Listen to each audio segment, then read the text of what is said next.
Hi, I'm Phoebe and welcome to DRTM. Today we're going to be talking about the basics of using an analog mixing desk and a digital mixing desk. Alright, let's start with an analog desk. Now, the desk looks a little bit complicated, but really what it is 24 separate channels that is really one channel repeated 24 times. Now, you'll see the numbers there, 20, 19, 18, that's just the different channel numbers. So if we look at channel 20, we'll see that this channel looks the same as 19, 18, 17, and so on, which means that they're all the same and you can do the same things for whatever inputs you want to put into it. So if we look here, from the top, we have this 48V button. What it is an extra shot of power for some microphones. Only some microphones need this, and so I would recommend not pressing that because it could damage a microphone if it doesn't need it. So I would recommend not using this unless you know that your microphone needs it. Then we've got this gain knob. This is bringing signal into the desk. In reality, it acts kind of like a volume knob. Then next up we have these blue and white knobs, which is our EQ knobs. What EQ means, what you're doing is you're kind of shaping the sound.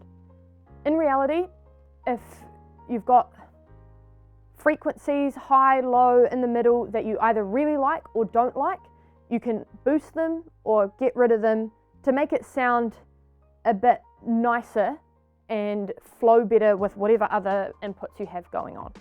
So that's this one here.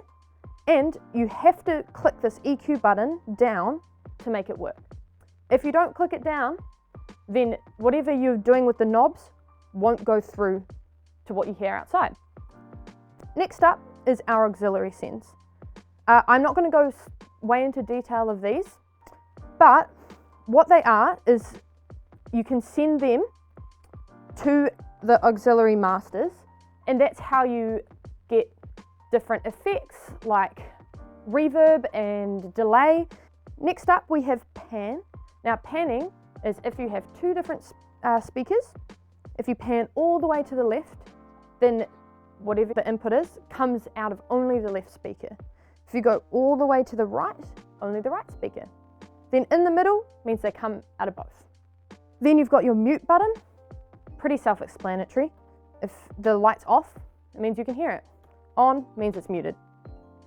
Then we have our fader. This is like our actual volume.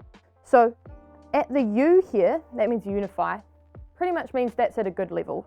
Then we have our main mix button down here. Now, you need this to be pressed down in order to hear it come through the main mix to come out of the speakers. Now speaking of the main mix, this is it here. This is like the main control fader. So if this is down, nothing from this desk is being sent to the speakers. But as soon as you put that up, then everything that you've done here is being sent to the speakers. Now I have connected a microphone into channel number 20, and by doing that, I've just plugged it into the corresponding 20 input in the back. So we're going to get some volume coming out. I'm going to start with the gain. I'm going to add a little bit of gain here. You'll see here there's a green light flashing. That means that you're getting signal coming through, which is great. If you've got an input connected and there's no green signal coming through, it probably means that you don't have enough gain, or it's not being recognized, which is something to do with the connection. So green light flashing means good. So we're going to unmute it here. Then we're going to bring our volume fader up, but we're still not getting anything happening. That's because our main mix button is off. So we're going to put that down, but we're also not hearing anything happening. That's because our main mix fader is down. So we've got to bring that up. Hey, and we hear something. So it's great practice to put the fader up first, the main mix fader up first, because like then, that entire channel is perfect, but you're not hearing anything. So if the main mix fader is up, That means that you can then do what you want with all the other channels and you'll be able to hear everything. So that's it for analog. Now let's go check out digital. So now for the digital desk. So this digital desk looks a little bit smaller than the other one, but it's actually got more channels. They're just compressed. So what it looks like is here are our channels 1 through 8, and then you flip through them kind of like pages in a book.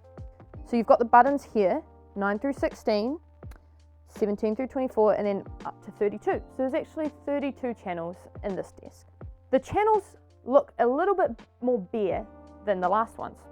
That's because all of your controls and individual buttons become more like universal buttons, and they're up here. So how to get them working is there's a select button. So for channel 1, there's a select button. So you need to have that selected in order to make all these buttons and knobs work for the channel you want it to work. So if you're using channel 8, you'd select that and then do what you need to do. Then if you want to go back to channel 1, you have to select that. So to begin, we've got the gain up here.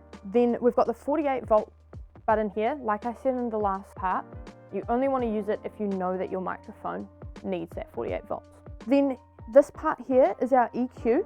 The EQ button to make it work is this one down here. And these are the different sections, and you can use these knobs to change how it looks. And you can just watch it on the screen here. Then we have our panning over here, all the way to the left out of the left speaker, all the way to the right out of the right speaker. Then somewhere in the middle is through both. Then we're going to come down to the actual channel. Solo, if you just want to hear this input. Mute, if you don't want to hear it at all. And here is our fader to bring it up. Now the one difference between this desk and an analog desk is that there is no main mix button. The channel goes automatically through to the main mix. And this fader is up here underneath main. So you'll bring that up to 0.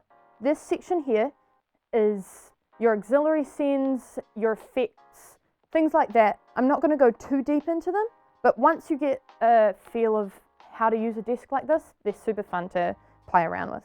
I have got a microphone plugged into channel 1, and we are going to get some sound coming through. It is good practice to put the main mix up first. That way you can hear whatever you're doing on all the different channels you're using. I have channel 1 selected. If this was plugged into channel 7, I'd have to select channel 7.